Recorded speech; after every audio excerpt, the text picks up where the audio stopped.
Hello, listeners. Been wondering how you can help the show? Probably not. But here are 5 things you can do. 1. Subscribe. Support the show by clicking the subscription link in the show notes. 2. Review on iTunes, on our website, www.afraidofnothingpodcast.com, or on whatever app you listen to. 3. Donate. When you go to our website, click the cute coffee cup icon. Or in the show notes, click the subscription link. 4. Share. Sharing really is caring. Tell your friends and even your enemies to check out the show. 5. Watch. Wait a minute, it's a podcast, not a movie. Actually, it's both. Check the show notes to find out where to watch the documentary. You can also rent it on Prime Video. That's it. Oh, one last thing. Enjoy this episode. Well, it's been a while, but I am back with a mind-bending new episode. The first of many great shows queued up through year-end. First, an overdue thanks to Meredith for your generous Buy Me a Coffee donation.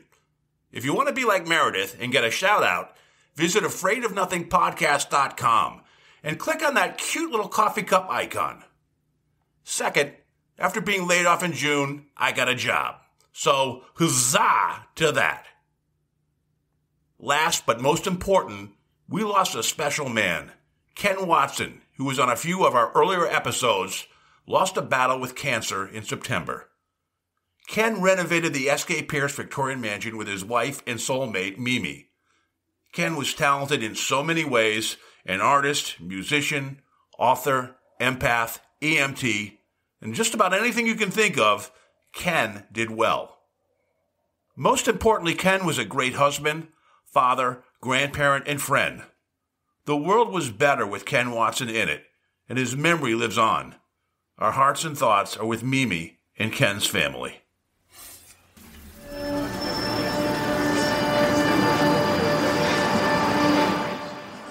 In a world where nothing is known, nothing is certain, reality is not real.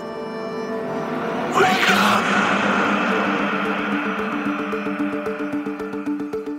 Be afraid of nothing. I'm Bob Heskey. Robert. The host with the ghost.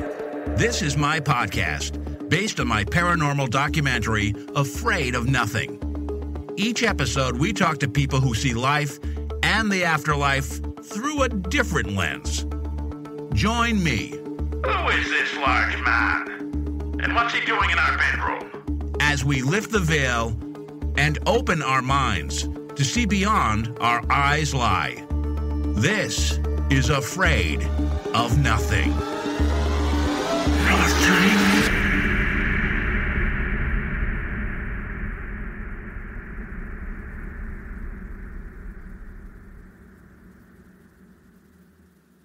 If Bigfoot is an ancient primate or an undiscovered human, why is the creature seen around balls of light and other paranormal phenomena? Dr. Simeon Hein examines critical new scientific findings in coherent energy matter and how these ideas help explain seemingly paranormal phenomena like space-time anomalies and orbs seen around creatures such as Bigfoot and other mysterious cryptids. Dr. Simeon Hein is a former university professor in statistics and research methods. He came across the idea of remote viewing in 1996 and initially took it on as a skeptic. The results of the training were surprisingly positive and convinced Dr. Hein that there is a large area of scientific knowledge that is being withheld from public discussion. Subsequently, he established the nonprofit Institute for Residents and began teaching remote viewing classes in Boulder, Colorado, and continues to teach online. He also became interested in the topics of crop circles, unexplained aerial phenomena, and extraterrestrials. His website is www.mountbaldy.com. That's www.mountbaldy.com. What a great show. I am back after a bit of a hiatus of a month or so, and I'm here with a great guest, Dr. Simeon Hein, who is a former university professor in statistics and research who discovered remote viewing. I think he was skeptical about it in the early or mid 1990s, but then it kind of changed his mindset. We're going to go into that and a couple of great books he's written. So, but first, Simeon, welcome to the show. Thanks for having me here today, Robert. Oh, that's my pleasure. You're a very interesting guy. I've heard you on a couple podcasts and really enjoyed it. Mm-hmm. I think what I'd like to start with is the remote viewing. I mean, like I mentioned, you were a professor in statistics and research, so you're an analytical, right-brain, level-headed guy, and something about that, which you probably did as a lark, changed your mindset. So you mind talking about that? Right. Well, it actually went back to something I learned in graduate school. It's called fractal geometry. And fractal geometry teaches us that the world is actually not made of lines and very even symmetrical shapes. It's made up of objects that look very self-similar at different scales. And I was curious as what sort of phenomena might fit in to the idea of fractal geometry, which, describes things like trees and clouds and coastlines, things that are very jagged and have lots of detail in them. So when I heard about this idea of remote viewing back in 1996, I was skeptical that the average person had any psychic ability beyond something that just might be what you would expect, which would be a low level of result. So I was very surprised when I took a class in it that I got results that I could not explain. The ability to draw a picture, describe a picture that you wouldn't see for half an hour or more later after you had done the session. You wouldn't get the feedback till the session was over. But everyone in the class had results that, to me, as a former statistics teacher, seemed to defy any obvious explanation. Was there any connection to fractal geometry at this point, or was it just kind of an aha moment that this is something I want to delve deeper into?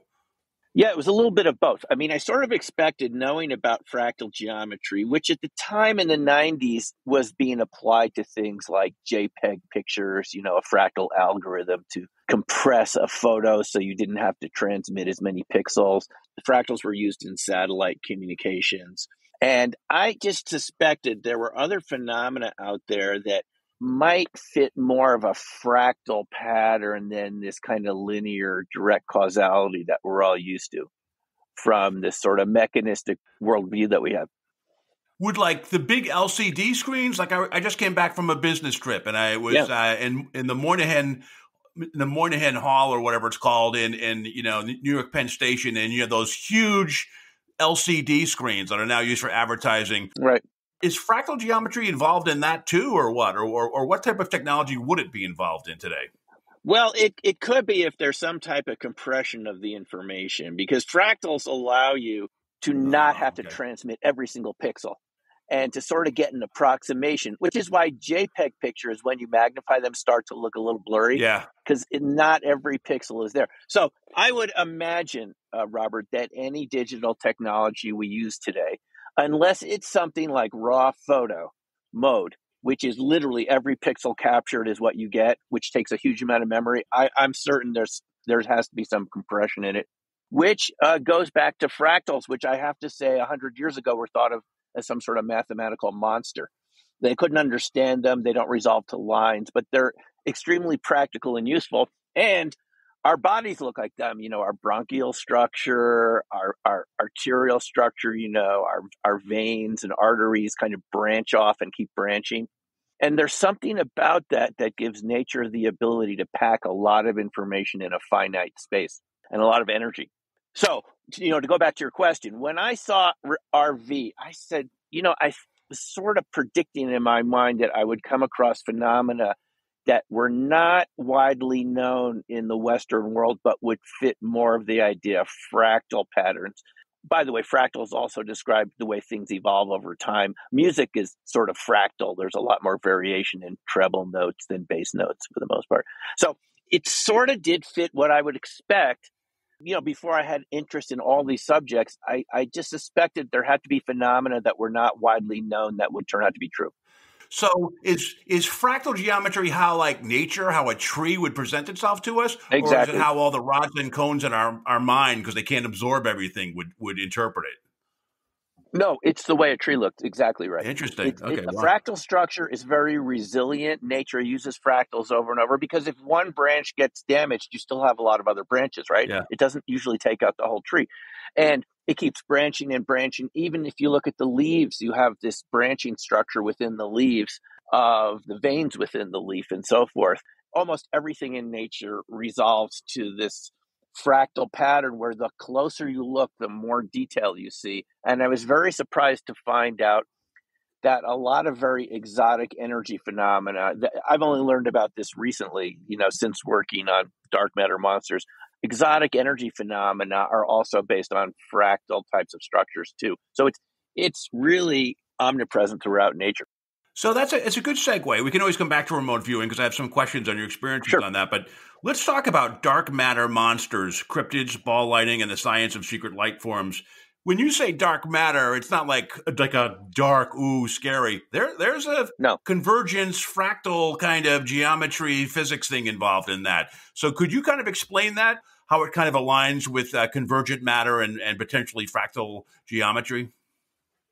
Yeah, no, that is really an interesting question. And this is so surprising to me. It's almost shocking, but it turns out to be true, which is, as you said, dark matter is not just things that, we're calling dark and scary and so forth.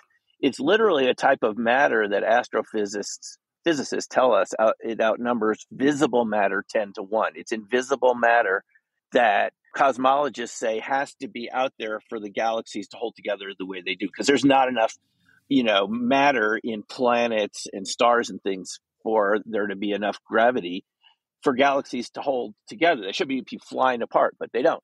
So about 100 years ago, certain cosmologists, Fritz Zwicky and others, more recently Vera Rubin, they said there has to be this other type of matter. Rubin was the one that actually really discovered it. It suggests that there's invisible things around us. And Robert, not just way out there in space. That's what I used to think too. There is dark matter all around any gravitational object because dark matter is attracted to other gravitational things. And so it's gravitationally lensed and focused. And what we know is that we don't know exactly what dark matter is, but we know a small part of it is these relic neutrinos, maybe 1% of dark matter, something like that, that are coming from the cosmic background radiation from the Big Bang billions of years ago. And this dark matter in the form of relic neutrinos interacts with biological life forms, chemical reactions, atomic reactions. It changes all of them in subtle ways. We can look at the data from all these reactions and show that they have variations based on the position of the Earth within the galaxy and the position of the galaxy vis-a-vis other galaxies. And you can see this is not something that's a day-night cycle. It's not affected by the sun. So it's not coming from the sun. It's coming from way out there. And the real kicker here is that fractal objects interact with dark matter more than linear Euclidean objects because there's finer and finer detail, and eventually it gets so small it's interacting with the wavelength, the so-called de Broglie wavelength of relic neutrinos. So it turns out that fractal objects, something that I started studying 30 years ago, it's not just very interesting looking trees and our lungs and mountain ranges and so forth. That, you can understand it's interesting. It's got a fractal dimension. Fractal objects are actually literally between dimensions. And I'm just saying that from a mathematical point of view. But it turns out they actually connect to other types of dimensions and energy and matter that structures that are not fractally shaped don't interact with in the same way. So there's a kind of an energetic boost to objects that are shaped like fractals from dark matter. So it seems like dark matter monsters are typically they're not visible to us, but convergent matter where our waves and their waves or energy are kind of vibrating on the same level, they can be visible to us for a window of time or right. Okay, great. All right. No, that is my understanding. And I have to, let's be honest here, nobody totally knows what's going on with this area completely of cryptids and other life forms. But my suspicion is, and this is sort of where I went in Dark Matter Monsters, the book, is that there are some life forms that are already interacting with dark matter in a sort of intentional deliberate way as part of their biology and their physiological structure. And that's what I think these cryptids are, including Bigfoot, Dogman, and other types of creatures that people see from time to time. Because exactly like you're saying, these beings, these life forms, can disappear in front of your eyes. I've heard so many witnesses say this. Yeah. It'll be there and it just phases out. They also have a kind of phase where they look like saran wrap, where you can kind of see the outline, but you can't see any moving through the forest. So I suspect that these life forms have learned to interact with dark matter in some very interesting ways. And I think that's quite a development if it turns out to be that, if that's true. Do you think Bigfoot and cryptids can control it, or does it just happen to them? They're like, oh, where I'm here on Earth with this guy, this hunter out here. Or do you think they control it? Like, I got to get out of here. He's got a gun pointed at me or something. I think they control it. I think they control it in the same sense that we kind of control when we're running and doing athletic exercise. We sort of intend to go faster or climb a rock cliff or something like that. I think it's like for them, like an athletic skill to switch dimensions. Wow. This whole area was discovered in classified Soviet research in the early 90s. And they called these objects that are related to fractal toruses, these donut shapes, these sort of magnetic donut shapes. They called them electromagnetic phantoms. Because once they turned off the equipment, there would be a glowing orb there or shape in the shape of the equipment that they were using. And they could take the equipment away and you'd still have a glowing donut for a couple days. And people see these types of orbs and luminosities around cryptids, Bigfoots. We saw them around crop circles. So I think that this is actually the missing link between all these paranormal phenomena, which is that there's a fractal structure to them that gives them the ability to move between dimensions and tap into dark matter, perhaps even dark energy. That's the force that pushes galaxies apart at a big scale. These types of matter, by the way, Robert, dark matter, dark energy, outnumber ordinary matter by magnitudes, huge magnitudes. Visible matter is only like 0.5% of all the matter in the universe. So if 99.5% of it is dark, wouldn't you expect some of the life forms also to be dark and invisible? And in other words, you'd interact with them sometimes, but most of the time you wouldn't see them. So that raises a question. I've heard, and actually saw in a documentary recently, that sometimes people see like shadow people or the Hat Man, right, either before or after a Bigfoot encounter. Have you heard of that? Or yeah, that is the really interesting thing about it, isn't it? You don't just get the Bigfoot encounter; you get these other weird things happening, and boy, does it really, challenge my mind to understand how that's possible. But you would just have to think, and I'm open to other explanations. It seems to me that there are a variety of dark matter phenomena, and that Bigfoot and these cryptids that we're familiar with, Hat Man, all these are sort of one aspect of these dark matter phenomena. But there's just must be a wide range of phenomena that those characters, those beings, interact with too, including ball lightning and orbs, which are also related to dark matter. From all the research we know, Ken Shoulders or all the Soviet or Russian researchers, they said explicitly, Takeaki Matsumoto, Japanese researcher, you look at their research into ball lightning, and they conclude that it's a type of dark matter related phenomena, almost like miniature black holes, like the inverse of a miniature black hole. And you see a lot of luminosity coming from it, a lot of light. So these are related in very interesting ways, and we're just beginning to learn how they're interrelated. And I think the big take-home message is it validates the idea that these phenomena are real and people really are encountering these life forms. Whether we want to talk about it or not, I mean, that's another question. Is it too creepy or scary for people to admit there are things around you that can see you, but you can't see them? But I think that's what the data show. Yeah, actually, it's another book, Your Black Swan Ghost, which we'll get to in a minute. But I still I have a couple more questions for you, actually. Yeah, sure. So one thing is ball lightning. Is that when people look up, they think it's UFOs, but they see lights in the sky together, like a bunch of lights, or is that something different? No. A lot of times I think people do think that what they're looking at are UFOs when in fact it's ball lightning. Ball lightning is often seen around thunderstorms, and it's estimated that about 5% of the population has seen ball lightning from time to time.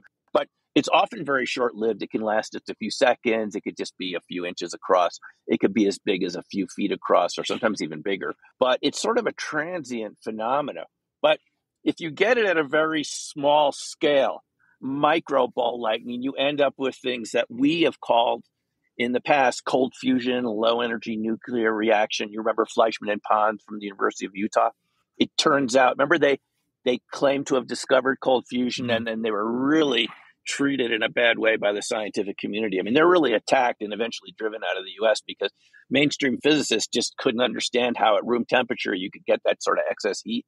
But it turns out, if we look at all the research and the people that were looking into Fleischmann and Pons, what Fleischmann and Pons were actually dealing with is a type of micro ball lightning that compresses matter, transforms matter, like alchemy, for real.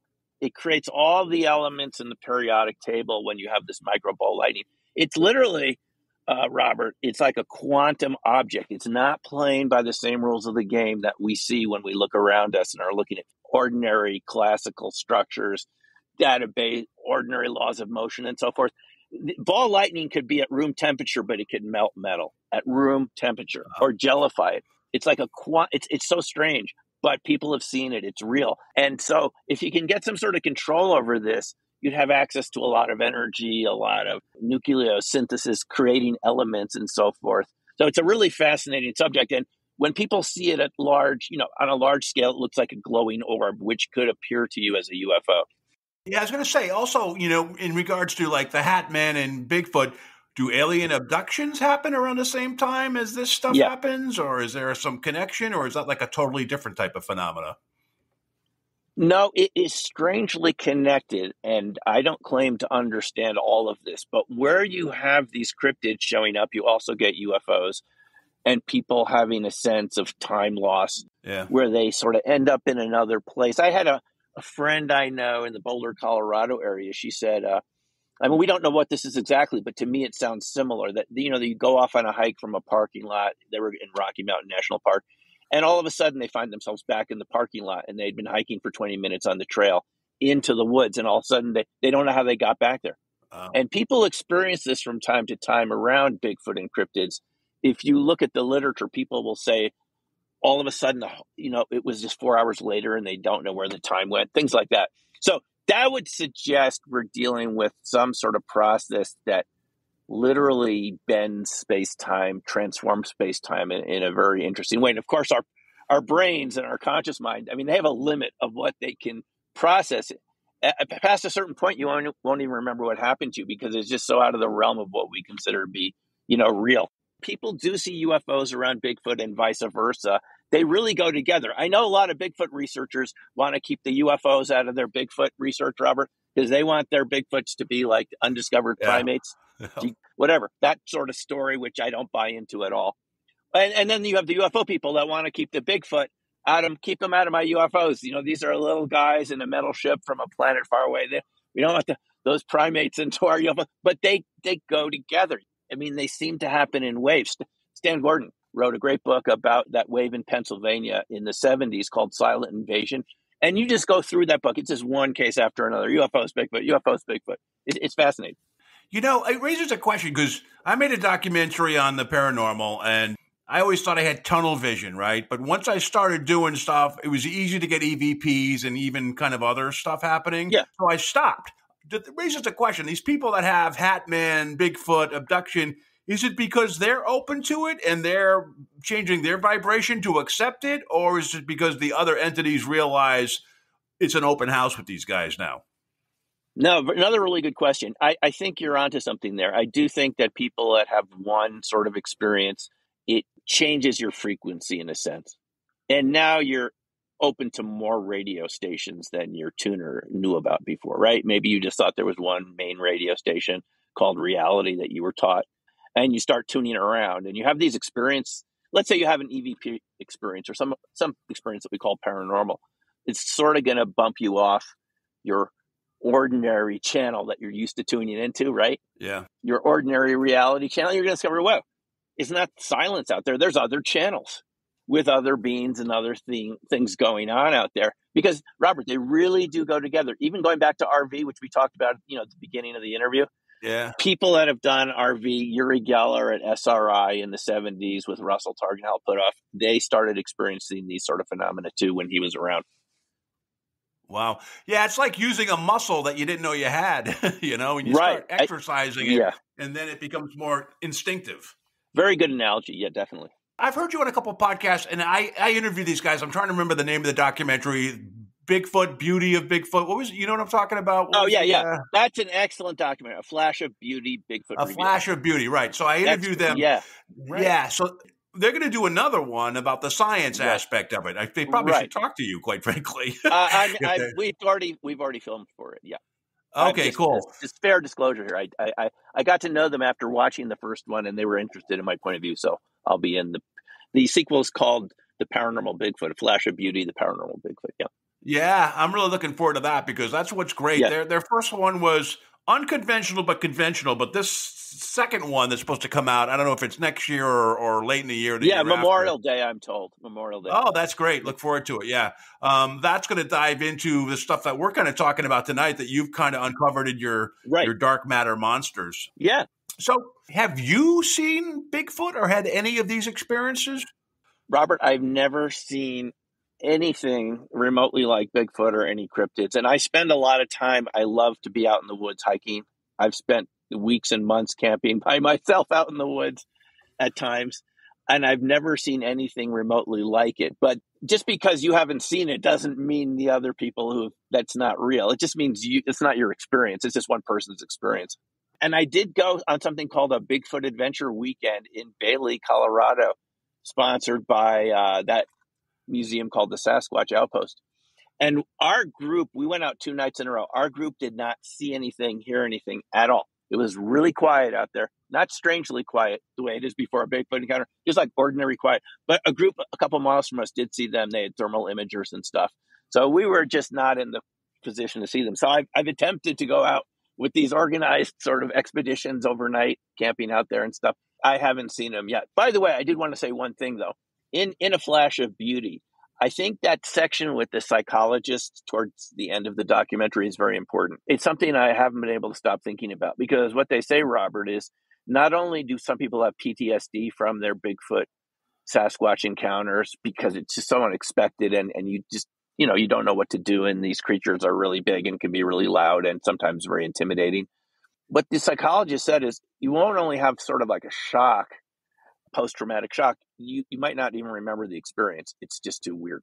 That's something to think about. So maybe people like me possibly have had experiences, but I didn't remember it. People don't remember their encounters all the time. They just remember the missing time. No worries, because I interviewed a guy named Jeff Belanger. He's on a lot of the shock docs on the you'll see like on the Travel Channel or Discovery Plus, and he's the researcher for Ghost Adventures for its entire existence. And it took him a long time till he experienced his first full spot-on apparition. It was in the catacombs in France. Mm-hmm. And then he actually had another one later on with a group, with some other people. So it was a multi-person kind of witnessing something. But they're very far and few in between. So I think it is kind of a stroke of luck for that to happen. Yeah, and I'm fine. If it happens, it happens. If it doesn't, it doesn't. I have friends, people I consider to be good friends, who have encountered Sasquatch. And their encounters haven't always been friendly. I know one fellow who was pulled out of his tent at 2 a.m. in the morning, camping in a campground. He was the only one there, by something extremely strong and fast. And he was really traumatized by this event. It took him, I had known him for decades before he told me the full story. You don't know what the encounters are going to be like. They're not all like that. Sometimes people just see them come up and, or you hear the sounds. But I know other people who've had rocks thrown at their tent. Yeah. We've heard about this, right? Pebbles, and then the pebbles get turned to rock. I was speaking with another interviewer the other day who said his vehicle was pelted with big stones that actually damaged the outside metal of the vehicle. And it was extremely scary to be in your car trying to get away, having these big rocks come down. They could come through the glass. There's a whole range of encounters. And I had one friend who didn't believe me, and she thought I was sort of making this stuff up until she encountered one near her vacation condo in northern Arizona. As soon as she saw it, she said, Simeon was right.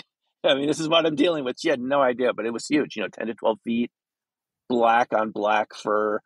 You just don't know what to make of it at first, and then you realize it's looking back at you and not very far away.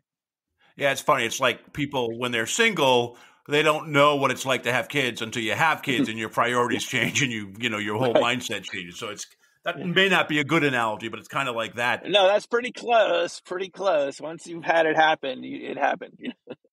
Going back to the remote viewing, Yeah. Lisa Williams said Lori Williams said she actually, when she was doing it, one time she found herself in the head of a Bigfoot. Were you familiar with that story? No, I know Lori, but I've never heard that story from her. I'll have to talk to her sometime about that. Yeah, it was or listen to my episode. You go listen to the podcast, the earlier episode. I will listen. Yeah, I think she was on. She got a couple targets, and I think she was on like a prominent radio show, and one of them was kind of like. And Michelle said she had the similar thing where first they almost thought, wow, this is a really tall woman, but it's not quite. It feels more like a man, versus a woman. And then it took them a while to figure out what it was. And they did find some real high intelligence and some eloquence about it, so it wasn't like this big, hairy, smelly mammal, but it was, you should talk to her about it and also listen to the episode. Yeah, she goes into it for like 5 or so minutes on it. I will. What about your remote viewing experiences? Can you give us one or two of your most notable ones that really kind of blew your mind? Yeah, there were a number of them that were really interesting. One of them was a target that had to do with the destruction of the dinosaurs. And it was sort of an open-ended target. It didn't say exactly when. It just said destruction of the dinosaurs event. And the monitor sort of leads you around to focus on the main event. And I really did see something huge coming into the Earth's atmosphere, producing a ton of dust. And I started out with kind of these big dinosaur-like creatures in a swamp, just eating plants and so forth. And all of a sudden, the monitor says move to the main event. And I did see something like just an explosion that left a lot of dust around. Everything turned gray. And the main thing I remember from that target, which was so interesting, is the air had this beautiful, pristine smell of pre-industrial air before there was modern pollution. It really smelled just incredibly vital and fresh in the session. And that was one thing that, definitely stuck out at me. So you could smell it as well as see it in your mind? You had multiple senses at work? Interesting. Yes. I remember the sky being this beautiful deep blue color, and there wasn't any pollution. And that's, you're doing the session, you wonder, where am I, And I wasn't surprised to find out that it was 65 million years ago, before we have things that create pollutants, and it subtly changes the smell of the air. No matter where you are on the planet, it's not going to be like it was 60 million years ago. So that certainly was one target. I think I did another target.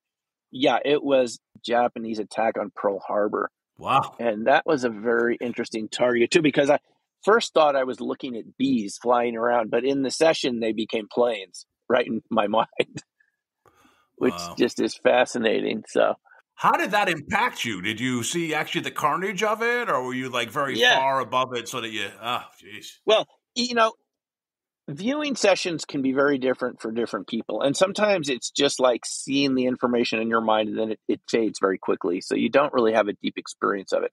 There's a word that people use for a deep RV experience called bilocation. Sometimes that happens that you feel like you're at the target site, but that's pretty rare actually. But it leaves a lasting impression on you to feel like you were there, like you're in the movie. So, have you ever gone outside of the Earth to like the moon or Mars or something? Or... Yeah, sure. We've had all sorts of moon targets over the years, different sessions on structures on Mars. What do you think about the moon? Do you think it is a natural phenomena, or do you think it was manufactured? And do you think something on the side of the moon that we don't see, that there's actual structures and some stuff going on there? What are your thoughts about that?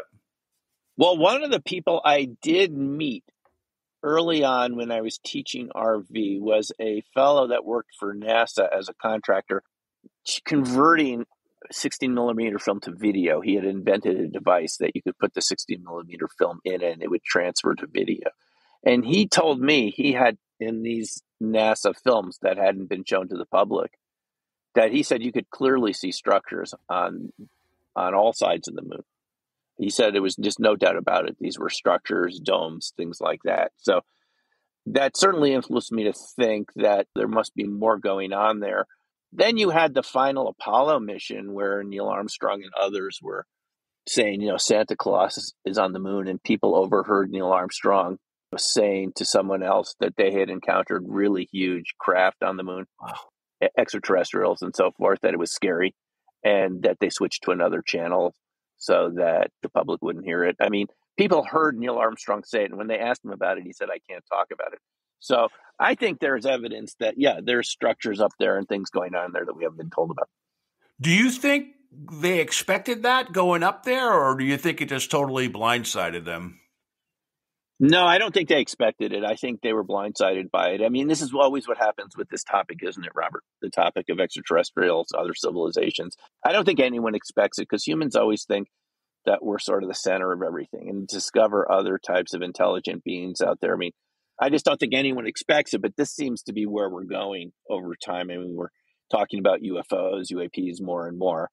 As you mentioned before, that was the basis for my book, Black Swan Ghosts, because this guy, John, who had worked for NASA, was just one of the first of many people that I met who really had pretty solid evidence that, something was going on. And in case of John, it was evidence that he had seen of structures on the moon. But I met a lot of other people over the years who had worked for NASA and other institutions, aerospace contractors, who told me in no uncertain terms that there was a lot more going on than NASA would talk about or these aerospace contractors. There's just sort of a level of classified projects happening where the public really hasn't been informed about it yet. Yeah, the older I get, and I'm getting old, it's like I keep thinking there's more lies in front of me than truth. And I think maybe if in the afterlife and stuff, hopefully there's one, and which I hope that maybe to get truth is a real reward, because it seems most of our life is looking at lies in front of us that we take as truths. It's weird. I don't know what to believe anymore in so many different facets of life. I know what you're talking about, Robert. I sometimes feel the same way. I really do, in the sense that, as you get older, you realize a lot of what you believed was just what people told you, but that doesn't mean it's true.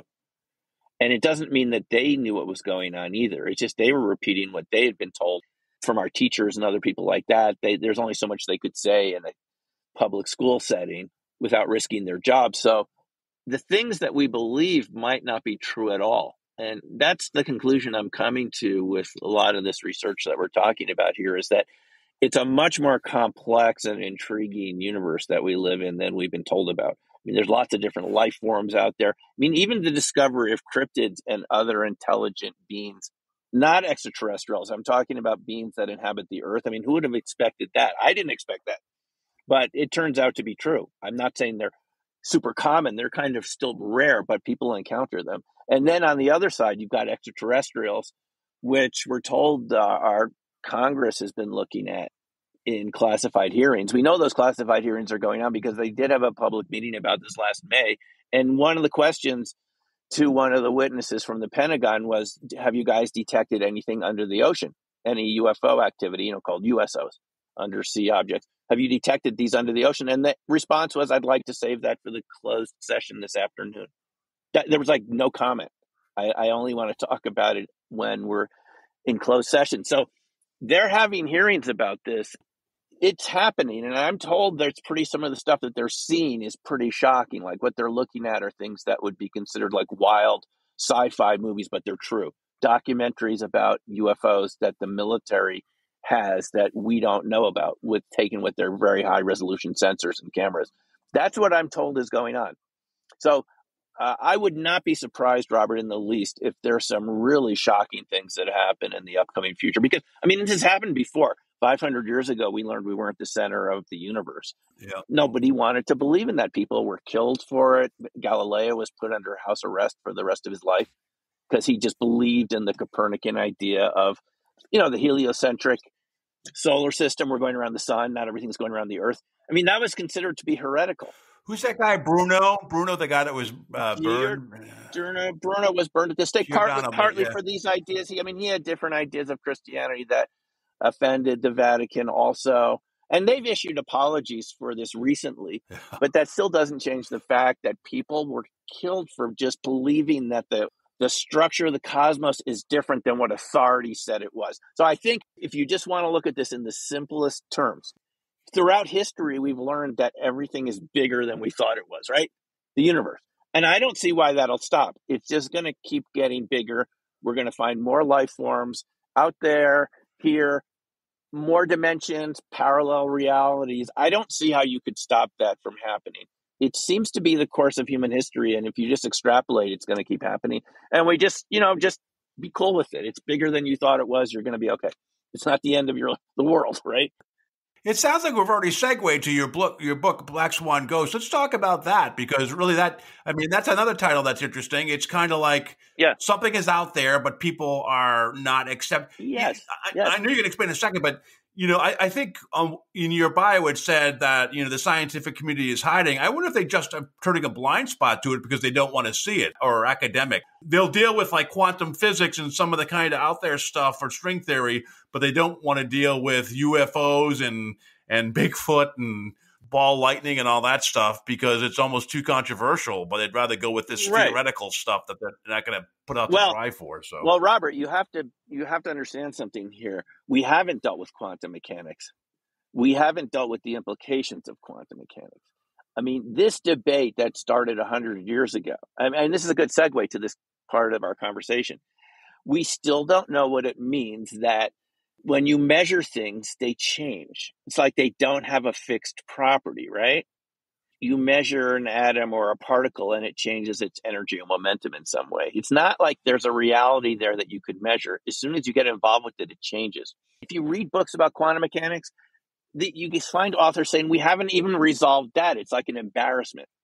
Like quantum mechanics is an embarrassment because it suggests that every group of particles evolves in huge numbers of probabilities, but we only see a slice of it. So where are the other realities? Yeah, the double slit experiment, right? Exactly. We get one version of it, which suggests that there's a pattern there, but we don't know how our observation of that affects that pattern. And one interpretation of it, what some people consider to be the simplest, is the many worlds idea, that they're parallel realities. And that's what the quantum wave function describes, is many possibilities. Why do we see, like your reality where you are right now in your room or wherever you are? Why do you see it sort of stable and fixed instead of more jellyfish-like, as Schrodinger asked? And we've never resolved fractal, the way it looks. We see it sort of being semi-stable. It's not changing that much, right? The wall is sort of the wall, but quantum mechanics says that wall is doing a lot of other things. But why don't we see that? And that has except when I drink, except when I have a couple drinks in me, Simeon, then I see the walls moving. Then you're seeing it the way it really is. Okay. That's true. And so we haven't really resolved that. And if we haven't, people have been persecuted for belief in quantum mechanics, even quantum tunneling. Edward Condon, the guy that authored the Condon Report at the University of Colorado for the U.S. Air Force, to say that UFOs were like nothing going on here, just move along, right? He was sort of paid $500,000 his project to validate Project Blue Book, but he was stripped of his security clearance for belief in quantum mechanics in the 1950s. It's absolutely shocking. He was a victim of this sort of fear of communism during the 50s, the Red Scare. Quantum mechanics was associated with radical ideas, and he lost his security clearances, and maybe why he wanted to work for the Air Force again, to show that he was actually still part of the good old boy network. But these things are controversial, but the topics we're talking about here, Bigfoot and UFOs, I mean, that has been true of every new scientific discovery. It just seems to me, like us right now, Robert, that this is super weird and controversial. But I think it's always seemed weird the way quantum mechanics was. So to answer your question, I think the reason academics and other professionals don't want to look at these topics is the same reason that Edward Condon paid the price for looking into quantum mechanics, which, is sort of like accepted science, because it could hurt your career. And people generally want to play it safe. And I'm not criticizing them for doing that, but that's what people do. So we don't make these discoveries we should be making. And it ends up, in my view, Robert, it ends up silencing discussion in all of these topics. People who see cryptids, Bigfoot, other cryptids, where do you go to talk about that? I mean, I started a group recently, a Zoom group, so we could talk about it. People are welcome to join our Zoom group. Where do you go to talk about your Bigfoot encounters? You mean you call law enforcement, they're going to say you saw a bear. They don't have any category for Bigfoot in their reporting forms. It's either a human or it's an animal. And they don't know about cryptid animals. It's not officially real. So it leaves the average person in a very challenging situation because they don't know where to go to talk about what they've seen. And I think it ends up in decades of silence that we shouldn't really be having. We should be having discussions. Just what sort of universe do we actually live in? It's a good question. So, Simeon, I know I'm kind of going from all over the place, but crop circles is something you're very well known for, and that has to do with, I think, electromagnetic energy. How is that kind of fit within the whole theory of all the other things with Bigfoot and convergent matter and fractal geometry? So it's a really good question, Robert. And when I started going over to the UK in 1997, after doing some RV sessions on crop circles, we saw a lot of camera and battery failure. I saw this myself with my own devices. And subsequent groups that I've taken over to the UK have experienced the same thing, where their cameras just unexpectedly stop working, batteries drain, and so forth. So I was really surprised. Also, we had orbs. I've seen balls of light on 2 occasions around crop circles. One that lasted a few seconds that other people were there, and one that lasted a few minutes that I was able to videotape. So it was really surprising to me to find out that this was also happening around Bigfoot and other cryptids. That I would talk to witnesses, they would say their batteries and cameras died around Bigfoot. The car stalled; they couldn't get the car to start, and then as soon as the creature left, that's the bigger concern: the car not starting. Yeah, just when you want to get out of there, and it may be throwing rocks, and you can't start. I mean, absolutely shocking to find out that cryptids have any connection to crop circles. And I'm not saying people see Bigfoot around crop circles, but you get some of the same electromagnetic effects as you're suggesting. And the reason it seems to be is you've got crop circles around this sort of symmetrical, precise torus shape, which is interacting, as I suggested in 2013. I thought perhaps it's interacting with dark energy, dark matter, like we were talking about earlier in the interview. The structure of crop circles, the spiral shape, was focusing and concentrating dark energy, perhaps dark matter. I know they're 2 different things, but one or the other. Some of that cosmological energy was being focused. But that's what it turns out, it seems to me, that these cryptids are also doing, is they're able to concentrate and focus types of energy, which, us humans are not all that aware of unless we're in black budget programs. So there's actually a connection between some of the principles that make crop circles do what they do, the shapes, and, what gives cryptids some of their special abilities. It's fractal, toroidal structures, in my view. Who do you partner with, or whose brain do you pick to do your research and come up with new things for your book? No, it's an excellent question, and I certainly didn't invent all this myself. I recently started listening to a nonprofit group video channel, YouTube channel called Martin Fleischmann Memorial Project. Bob Grenier of that group, a volunteer, has been making a lot of videos. They were looking into what's been called cold fusion, room temperature type of fusion, as an energy source, as something to remediate nuclear waste. And the more I looked at what they were doing, the more I saw a lot of parallels to my research into crop circles, because they were explaining why crop circles would do what they do from their point of view in the lab, seeing orbs, balls of light, microball lightning. They would also get, even Nikola Tesla experienced this, batteries shorting out, power supplies shorting out, and so forth. Tesla had this happen. Many people that have worked with cold fusion, so-called cold fusion, have experienced this type of weird electronic effects. And there's a reason for it. These charge clusters, some people call them exotic vacuum objects. Ken Shoulders, the researcher at SRI, who kind of named them those things. Charge clusters that have a relationship to the quantum vacuum field. When they come apart, they release huge amounts of energy that shorts out cameras and batteries and electronics. So there I could see the connection.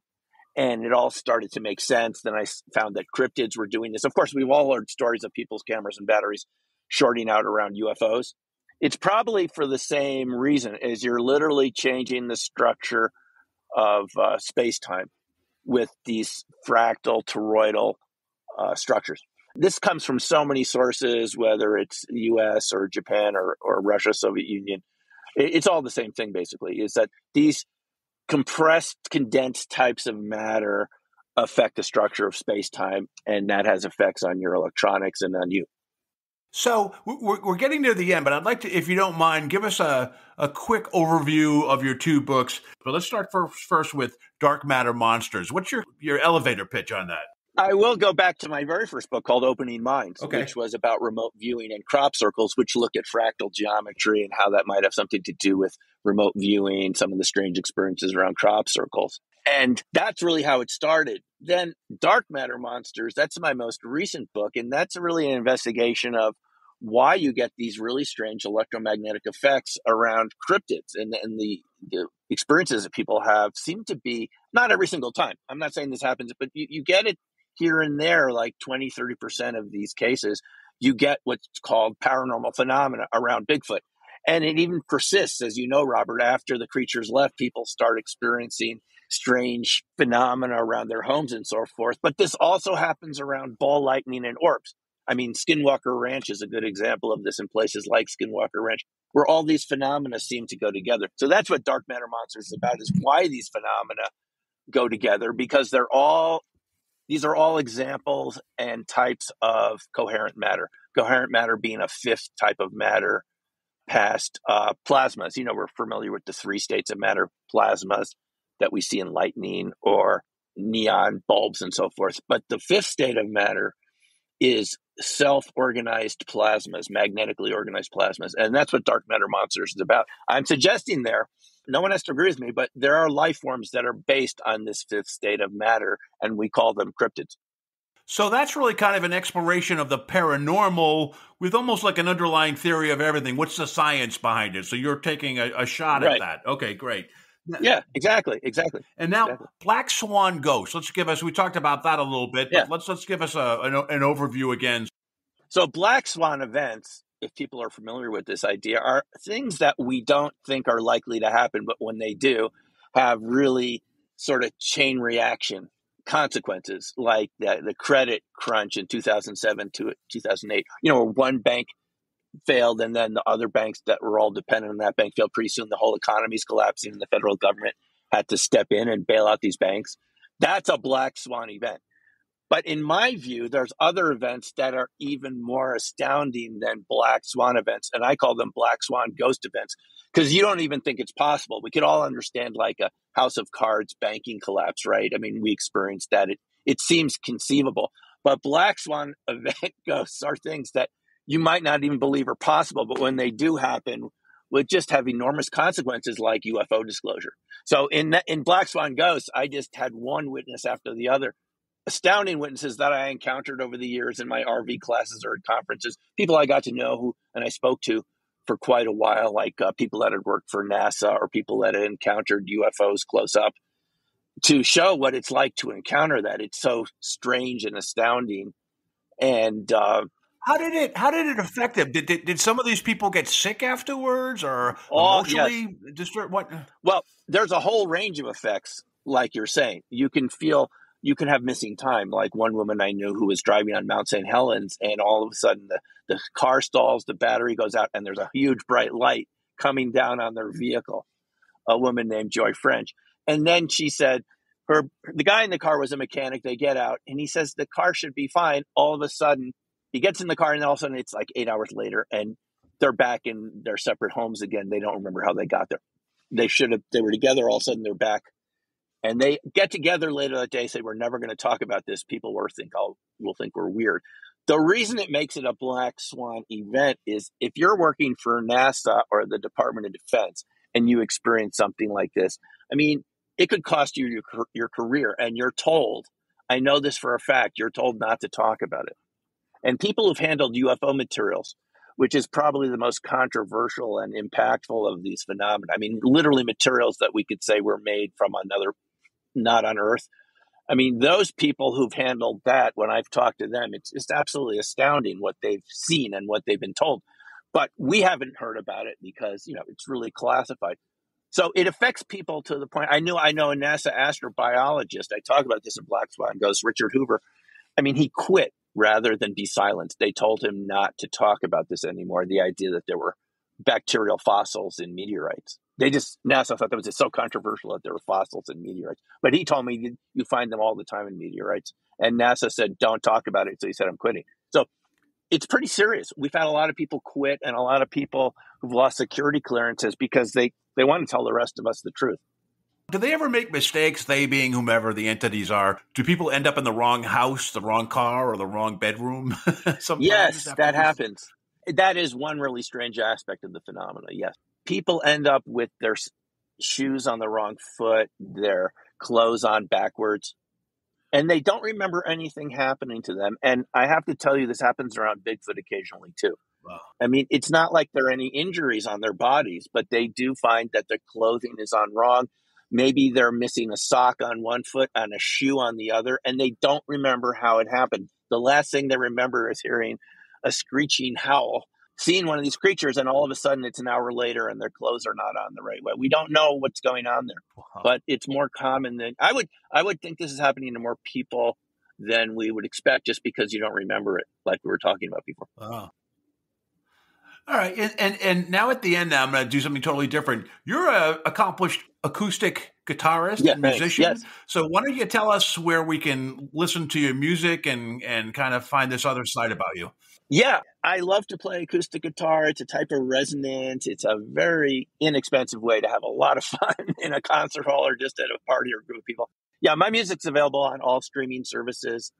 You name it, Apple Music, Spotify, all the other ones. You can go to openingmindsmusic.com. Some of my songs were even featured some DVDs recently from some mainstream artists. And I was really surprised to start getting royalty checks for some of these acoustic songs. Wow. You should try to get it for the soundtrack for Flash of Beauty, the second one on the paranormal. Maybe they'll... It might. I suggested to them because I do still get royalty checks from one of a Joni Mitchell DVD and one by Bob Dylan about their concerts. And somewhere in there, they use some of my finger picking. That's awesome. Because they're sending me checks for it. So, and you don't know, it's not like they contact you. You can just find this music and there's royalty systems. So, yeah, I do love to play guitar. Music's a great way to interact with the universe. I was glad to interact with you tonight. Your website is www.mountbaldy, MOUNTBALDY.com. I assume that has connections to your books, which are also on Amazon and Yes. some other websites as well. They are on Amazon. And if you go to my blog, newcrystalmind.com, New Crystal Mind, I'm happy to send people signed copies of any of these books. There's a link right at the top. I pinned this post to the top of the blog to send people. You can just click through the link and I'll send you a signed book. That sounds great. Well, thank you so much for your time. This has been an excellent, unique conversation, and it's going to keep me thinking after we hang up. Okay, thanks very much, Robert. Cool.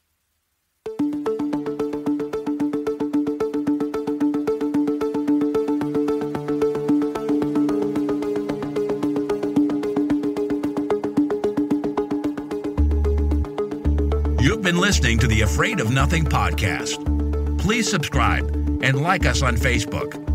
Until next time, stay scared.